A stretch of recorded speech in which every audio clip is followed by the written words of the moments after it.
Il-Prim Ministru Joseph Muscat għażel li jistaħba wara l-kap tal-komunikazzjoni tiegħu minflok ma jwieġeb għal mistoqsijiet tal-ġurnalisti għax jumejn wara li juża l-binja ta' Kastilja biex ħareġ għal mass meeting tal-Partit Laburista, il-ġimgħa Muscat kellu laqgħa ma' Michel Barnier, il-negozjatur ewlieni tal-Unjoni Ewropea fil-kwistjoni tal-Brexit.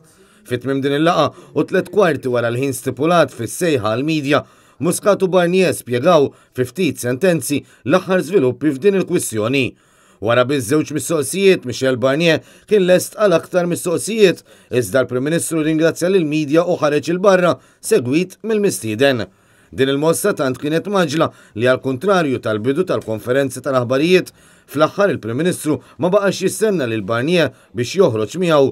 Minflok il-ġurnalisti sabu ma wiċċhom lil kap tal-komunikazzjoni tal-Prim Ministru Kert Farrugia li qal li kien hemm qbil mad-delegazzjoni Ewropea għal żewġ mistoqsijiet biss.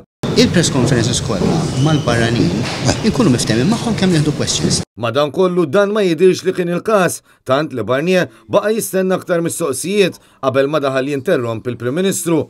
Kert Farrugia qal ukoll li din hi prassi ma' politiċi Ewropej oħra, iżda lanqas dan ma hu minnu.